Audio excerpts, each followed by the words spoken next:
Alright, तो इस series के अंदर हमने डोमेन और रेंज को डिस्कस कर लिया है। अब डोमेन और रेंज को समझने के बाद हम वेल इक्विप्ड हैं ग्राफ के डिस्कशन को चालू करने के लिए। तो इस वीडियो के अंदर मैं पहले ग्राफ से चालू करने वाला हूँ, दैट इज़ कांस्टेंट फंक्शन। तो देखते हैं। देखिए, कांस्टेंट फंक्शन का मतलब क्या होता है? कांस्टेंट फंक्शन का मतलब होता है एक ऐसा फंक्शन जो कि कुछ इस प्रकार से दिखाई दे, that is y equal to k type. अब ध्यान से देखिए, ये इक्वेशन जो y इक्वल टू के है, ये कहना क्या चाह रहा है? ये कह रहा है कि किसी भी x की वैल्यू के लिए ये केवल और केवल y की वैल्यू k ही हमें देगा। No matter what value of x I put as an input in this equation, it will return only one value of y, that is k. अब अगर मुझे इसका ग्राफ ड्रॉ करना है तो किसी भी फंक्शन का ग्राफ ड्रॉ करने के लिए स्टैंडर्ड रूल ये होता है कि आप उसमें x की वैल्यूज़ को एज एन इनपुट पुट करें, y की वैल्यूज़ को ऑब्टेन करें और x और उनके करस्पॉन्डिंग वैल्यूज़ को क्लब करके, पॉइंट्स डिफाइन करके, प्लॉट करके, ज्वाइन करने पर जो शेप आपको मिलता है वही उसका ग्राफ कहलाता है। तो आप कहेंगे सर हम इसका ग्राफ कैसे बनाएंगे, क्योंकि यहाँ पे तो x की वैल्यू, x वाली टर्म हमें तो दी ही नहीं हुई है। तो मैं आपसे कहूँगा कि y इक्वल टू के को आप ये भी तो लिख सकते हैं ना, कोई प्रॉब्लम की बात तो है नहीं। अगर आपको x वाली टर्म नहीं दिख रही है तो आप ये मान लीजिए कि x का कोएफिशिएंट जो है, x का जो कोएफिशिएंट है वो 0 है। और अब अगर मैं आपसे कहूँ कि इसका ग्राफ मुझे ड्रॉ करके बताइए, तो हम क्या करते हैं, पहले हम y और x एक्सिस ले लेते हैं। दिस इज माय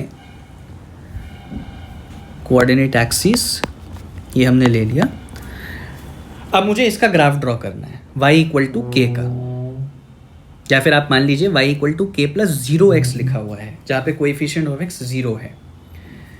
तो ये इक्वेशन हमसे ये कह रही है कि आप कोई भी वैल्यू ऑफ x को एज एन इनपुट इस इक्वेशन में रख लें, ये इक्वेशन केवल एक ही वैल्यू ऑफ y के रिटर्न करेगा एज एन आउटपुट। तो अगर मैं x इज इक्वल टू 0 के करस्पॉन्डिंग पॉइंट लोकेट करूं तो वो हो जाएगा 0, k, क्योंकि x इज इक्वल टू 0 रखने पर y k के बराबर होगा। पर अगर मैं x इक्वल टू 1 रखता हूं तो मुझे पॉइंट क्या मिलेगा, 1, k। मैं अगर x इक्वल टू 2 रखता हूं तो मुझे पॉइंट क्या मिलेगा, 2, k। अगर मैं x इज इक्वल टू 3 रखता हूं तो मुझे पॉइंट क्या मिलेगा, 3, k। सही बात है, मतलब मैं कोई भी x की वैल्यू रखूं, y की वैल्यू तो k ही आने वाली है। तो बेसिकली जब आप इसका ग्राफ ड्रॉ करेंगे तो आपको ग्राफ कुछ इस प्रकार से दिखाई देगा। तो इस ग्राफ को हम ये कह सकते हैं कि दिस इज अ हॉरिजॉन्टल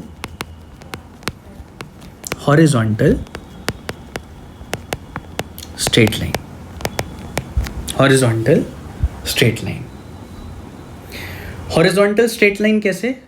क्योंकि no matter what value of x you put as an input in this equation, आपको y की वैल्यू केवल k के बराबर ही मिल रही है। So you will obtain a horizontal straight line. मैं आपसे अगर पूछूं कि इस फंक्शन का डोमेन क्या होगा, तो डोमेन का मतलब क्या होता है? किसी भी इक्वेशन के डोमेन का मतलब ये होता है कि आप वो वैल्यूज ऑफ x का मुझे कंप्लीट सेट दे दीजिए जो इस इक्वेशन में रखना अलाउड है। क्या इस इक्वेशन y इक्वल टू के प्लस 0x में कोई ऐसी x की वैल्यू है जो रखना अलाउड नहीं है? आप कहेंगे बिल्कुल भी नहीं, हम सब वैल्यूज ऑफ x रख सकते हैं, कोई भी ऐसी वैल्यू ऑफ x नहीं है जिसके लिए इक्वेशन अनडिफाइंड हो जाए। So every value of x is allowed to be input in this equation. So I'll say the domain of the function is R. What is range of this function? Range का मतलब होता है set of all obtained values of the variable y. y की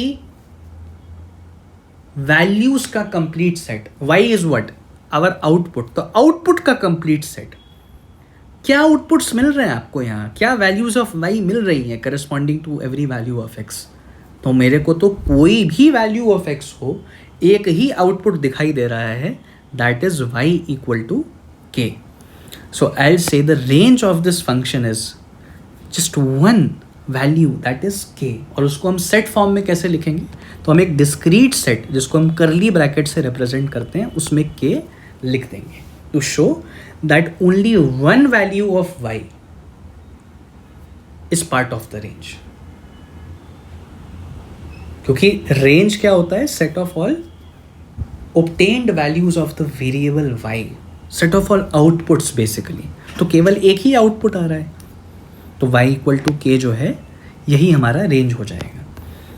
तो देखिए, जब भी अब आपको कभी ऐसे मान लीजिए बोला जाए कि y इक्वल टू 5 का ग्राफ ड्रॉ करके दिखाओ, तो y इक्वल टू 5 के ग्राफ को ड्रॉ करने से पहले y इक्वल टू 5 का मतलब समझिए. y इक्वल टू 5 का मतलब क्या है, y इक्वल टू 5 का मतलब ये है कि कोई भी x की वैल्यू ले लो,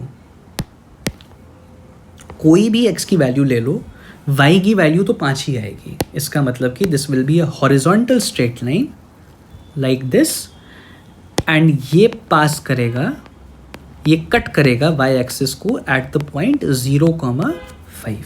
सो this is the graph of y equal to 5. It will be a horizontal straight line cutting the y axis at 0,5. तो y इक्वल टू k था, तो y इक्वल टू k जो है वो y एक्सिस को 0, k पे cut कर रहा था. तो this is the graph of constant function.